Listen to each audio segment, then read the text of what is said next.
Pengertian komunikasi massa. Menurut Bittner, massa communication is messages communicated through a mass medium to a large number of people. Komunikasi massa adalah pesan yang dikomunikasi melalui media massa pada sejumlah orang. Komunikasi massa adalah komunikasi yang menyampaikan pernyataan secara terbuka melalui media penyebaran teknis secara tidak langsung dan satu arah pada publik.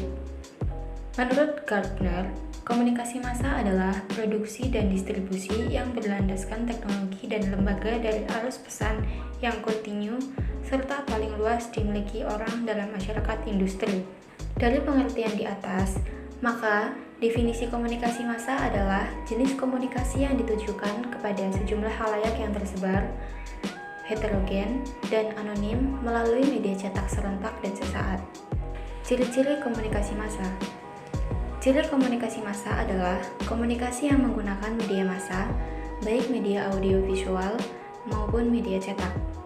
Komunikasi massa selalu melibatkan lembaga, dan komunikatornya bergerak dalam organisasi yang kompleks. Adapun ciri-ciri komunikasi massa sebagai berikut.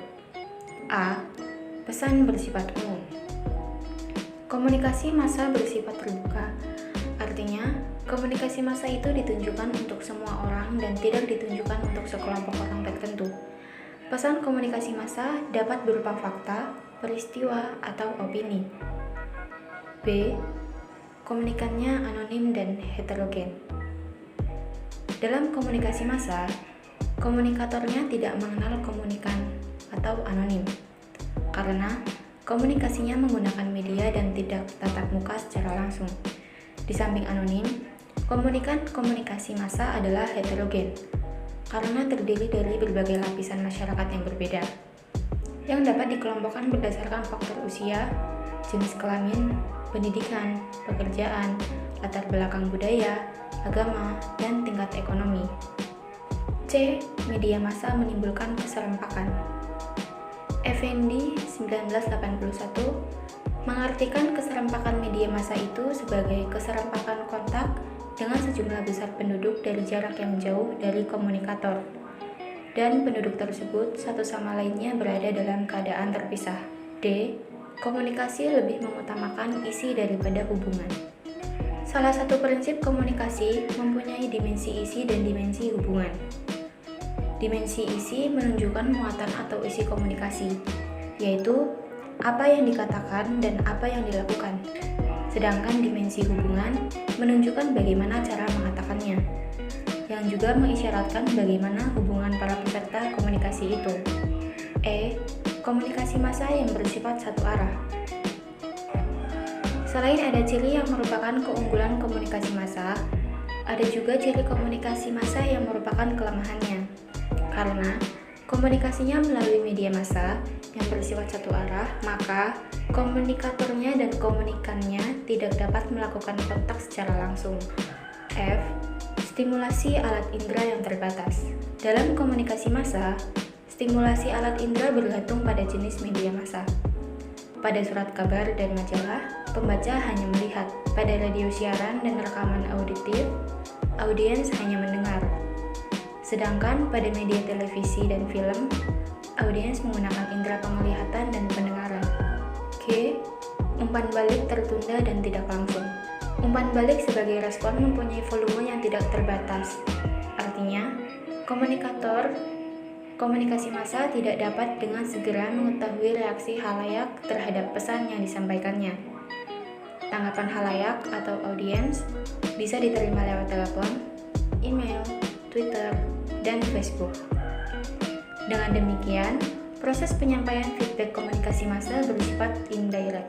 Sedangkan, waktu yang dibutuhkan untuk menggunakan telepon, email, Facebook, Twitter, dan sebagainya, bahwa feedback dalam komunikasi massa bersifat tertunda.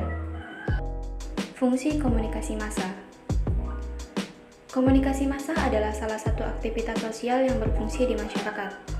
Robert K. Merton mengemukakan bahwa fungsi aktivitas memiliki dua aspek, yaitu A. Fungsi nyata adalah fungsi nyata yang diinginkan. B. Fungsi tidak nyata atau tersembunyi, yaitu fungsi yang tidak diinginkan. Setiap aktivitas sosial juga berfungsi melahirkan. Karakteristik psikologi komunikasi massa. 1. Pengendalian arus informasi. Kendali sepenuhnya ada di media massa. 2. Umpan balik. Tidak bisa langsung dan terbatas. 3. Stimulasi alat indera. Bergantung pada jenis media massa yang digunakan. 4. Proporsi unsur isi dan hubungan. Lebih mementingkan unsur isi, struktur apa. Faktor-faktor yang mempengaruhi reaksi khalayak pada komunikasi media massa. A. Pertemuan dengan media. Teori De Flow dan Ball-Rockach. 1. Perspektif perbedaan individual. 2. Perspektif kategori sosial. 3. Perspektif hubungan sosial. B. Teori Uses and Gratification. Menyebutkan bahwa pengguna media berperan aktif dalam memilih dan menggunakan media, serta aktif dalam proses komunikasi yang terjadi, serta berorientasi pada tujuannya dalam menggunakan media. Efek komunikasi massa. 1. Efek kognitif. Pembentukan dan perubahan citra, agenda setting, efek prososial kognitif. 2. Efek afektif. Pembentukan dan perubahan sikap, rangsangan emosional, rangsangan seksual. 3. Efek behavioral. Efek prososial behavioral, agresi.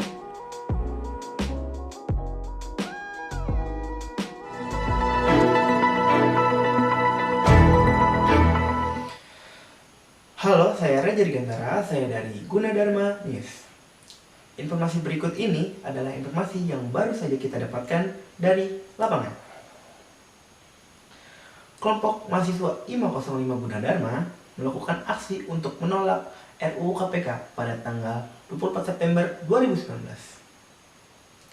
Para mahasiswa ini melakukan penolakan terhadap RUU KPK yang telah dibuat oleh DPR karena RUU KPK menurutnya telah terjadi pelemahan-pelemahan pada lembaga KPK. Penolakan tersebut menyampaikan perlawanan pada DPR untuk dicabutnya RUU KPK agar RUU KPK tersebut dibatalkan. Ini adalah video yang baru saja kita dapat dari lapangan. Halo, saya Farah dari Gunadarma News. Hari ini saya sudah langsung turun ke lapangan untuk menanyakan kepada mahasiswa tentang aksi demo RUU KPK. Baik, dengan siapa sekarang saya di sini? Saya Julius Septian, perwakilan dari mahasiswa dan rakyat Indonesia. Hidup mahasiswa! Hidup! Hidup rakyat Indonesia! Hidup! Apa yang melatar belakangi Anda ikut aksi demo hari ini? Aksi hari ini dilatar belakangi oleh permasalahan RUU KPK yang dianggap melemahkan lembaga-lembaga KPK yang menyebabkan makin maraknya korupsi di negeri ini. Dan permasalahan RUU lainnya yang menyebabkan semangat reformasi dibuat padam, pergerakan rakyat diredam, yang kebebasan berpendapat dibungkam, yang berbeda paham diancam dengan pasal tumpul ke atas, tajam ke bawah. Hari ini sejarah terekam bahwasanya kita tidak boleh tinggal diam, maka ada satu kata, lawan. Lawan. Baik, sekian informasi yang saya sampaikan. Saya Farah dari Gunadarma News. Saya kembalikan ke studio. Ya, masuk TV, Pak. Iya, itu adalah video yang baru saja kita dapatkan dari lapangan. Sekian dari saya, Raja Digantara Wijaya, Gunadarma News. Salam aktual, salam NKRI.